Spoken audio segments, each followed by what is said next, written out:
El viento de octubre llegaba desde las montañas con dientes de hielo cuando Lara Muswell fue expulsada de la única casa que había conocido. Tenía 17 años, una manta delgada sobre los hombros, y un nombre que nadie en el valle volvería a pronunciar con respeto. Su padrastro lo había decidido así. Había firmado los papeles ante el juez de paz sin mirarla a los ojos, sin siquiera esperar a que ella recogiera sus cosas. Le entregó un saco de harina medio vacío, una cantimplora de hojalata, y le señaló el camino con el dedo extendido hacia el norte, hacia las colinas donde nadie vivía porque nadie quería vivir allí. Elara caminó sin llorar. No porque no sintiera el dolor, sino porque había aprendido desde niña que las lágrimas no calentaban nada. Su madre había muerto 3 inviernos atrás, y desde entonces ella había sobrevivido en esa casa como se sobrevive en una cueva con un oso adentro, con pasos silenciosos, con la espalda siempre cerca de la pared. Ahora el oso la había echado, y quizás eso era mejor. Quizás era la primera cosa honesta que ese hombre había hecho en toda su vida. Las colinas del norte tenían mala fama. Los viejos del pueblo decían que allí la tierra no daba nada, que los cultivos se pudrían antes de madurar, que el agua de los arroyos sabía a hierro y amargura. Pero también decían otras cosas, cosas que se susurraban cerca del fuego cuando los niños ya dormían, que allí hubo una vez un granjero que desapareció con toda su familia una noche de noviembre, que encontraron sus animales sueltos y su mesa puesta, como si hubieran salido un momento y nunca vuelto. A Elara no le importaban los cuentos. Le importaba el frío que ya mordía sus dedos aunque el sol todavía no había terminado de caer. Llegó a las colinas al anochecer. El terreno era áspero, cubierto de pasto amarillo y piedras grises, con algunos árboles torcidos que parecían estar huyendo de algo invisible. Encontró los restos de una cerca vieja, postes caídos y alambre oxidado que serpenteaba entre los matorrales como una serpiente muerta. Más allá, casi oculto por la maleza, vio la silueta de lo que alguna vez había sido una casa. Solo quedaban 3 paredes y parte del techo, pero era algo. Era más que nada. Pasó su primera noche allí envuelta en la manta, con la espalda contra la pared que todavía sostenía el techo, escuchando el viento pasar entre las grietas de la madera. No durmió bien. El hambre ya empezaba a hacerse notar, un zumbido sordo en el vientre que ella conocía demasiado bien. Contó sus recursos con la frialdad de alguien que ha aprendido que el pánico es un lujo, media manta de harina, la cantimplora, un cuchillo pequeño que llevaba en el bolsillo desde que tenía 12 años, y sus propias manos. Al día siguiente exploró el terreno con los ojos de alguien que busca no belleza sino utilidad. Encontró el arroyo que los viejos mencionaban, y el agua sí tenía un sabor extraño, metálico, pero era agua al fin. Encontró también algunas plantas silvestres que reconocía, berro cerca del arroyo, raíces de bardana que crecían entre las piedras, bayas de enebro que servirían para dar sabor si no para nutrir. No sería un festín, pero tampoco moriría de hambre en los próximos días. Fue en el tercer día cuando encontró la puerta. Estaba explorando la ladera de la colina más grande, buscando un lugar donde el terreno fuera más firme para construir algún tipo de refugio antes de que llegaran las primeras nevadas. La hierba era más alta allí, más densa, y el suelo tenía una ligera curvatura que le pareció extraña, demasiado regular para ser natural. Se arrodilló y apartó la hierba con las manos. Debajo encontró tierra compacta, pisada muchas veces, y luego, casi invisible bajo una capa de musgo y pasto muerto, la madera oscura de una puerta horizontal encajada en el suelo. Elara se quedó inmóvil un momento, con las manos todavía apoyadas en la madera. Su primer impulso fue alejarse. Su segundo impulso, más sensato, fue pensar en lo que podría significar aquella puerta para alguien que tenía media manta de harina y un invierno entero por delante. La puerta tenía un aro de hierro oxidado como manija. Elara tiró con fuerza y la madera cedió con un crujido prolongado, como si se quejara de haber sido despertada después de un sueño muy largo. El olor que salió era húmedo y frío, a tierra y madera y algo más, algo que ella tardó un momento en identificar. Era olor a comida. Bajó los peldaños de piedra con el cuchillo en la mano y el corazón golpeando fuerte. Eran 5 escalones, no más, y al final encontró una cámara subterránea de paredes de piedra y suelo de tierra apisonada.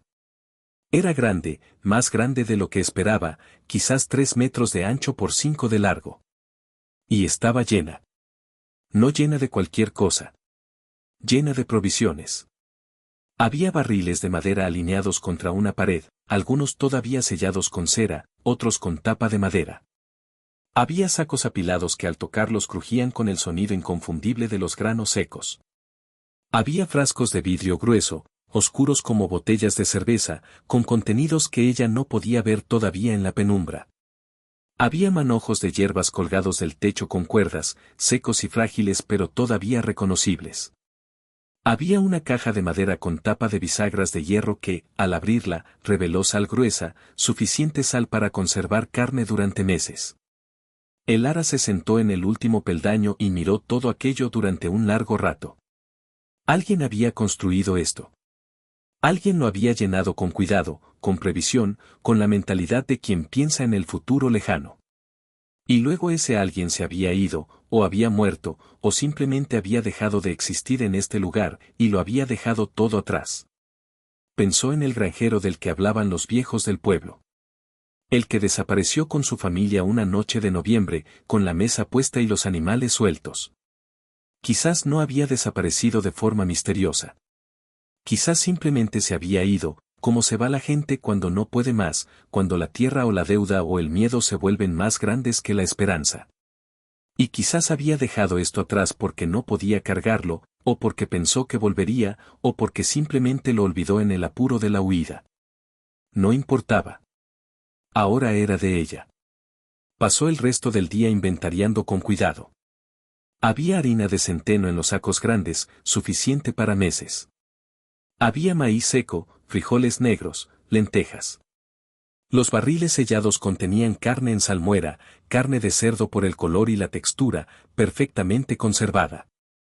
Los frascos de vidrio guardaban mermeladas y conservas de frutas, miel oscura y espesa, algunas verduras encurtidas. Encontró también un pequeño barril de manteca, casi lleno, y otro de melaza que olía dulce y espeso incluso a través de la madera. Había suficiente para sobrevivir el invierno. Más que suficiente.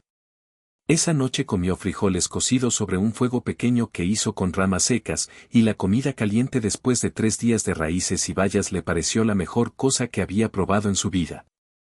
Se sentó frente al fuego con la espalda derecha y los hombros relajados por primera vez en mucho tiempo, quizás por primera vez desde que su madre murió.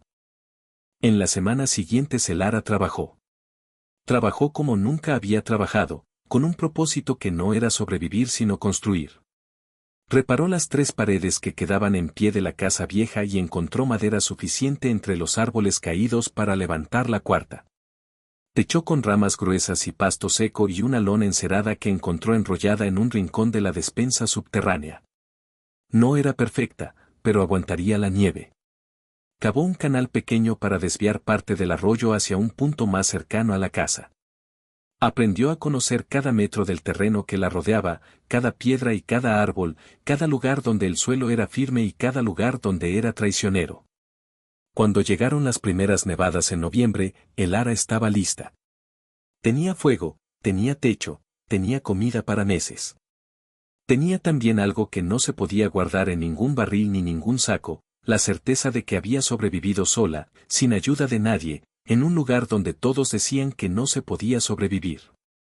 Hubo una tarde de diciembre, con la nieve alta y el viento silbando entre los árboles, cuando oyó un sonido que no era el viento. Salió con el cuchillo en la mano y encontró a un caballo sin jinete parado entre los árboles, temblando de frío, con una montura vacía cubierta de nieve. Lo metió al refugio que había construido para los animales, lo alimentó con lo poco que tenía para un caballo, y al día siguiente encontró las huellas que le contaban la historia, un jinete caído varios kilómetros al norte, donde el camino se volvía resbaladizo cerca de la hondonada helada. Siguió las huellas. Lo encontró medio enterrado en la nieve, vivo pero apenas, con la pierna izquierda doblada de una forma que no era buena. Era un hombre joven, no mucho mayor que ella, con ropa de vaquero y una placa de metal en el cinturón que ella no supo leer hasta que lo acercó más a la luz. Decía algo del condado, algo de alguacil o ayudante de alguacil, las palabras estaban desgastadas. Lo arrastró, lo cargó, lo llevó. Tardó 2 horas en recorrer lo que de ida había tardado 40 minutos, con su peso sobre sus hombros y el frío mordiendo cada paso. Pero lo llevó. Lo curó como pudo, con lo que sabía y con lo que encontró entre las hierbas colgadas del techo de la despensa subterránea.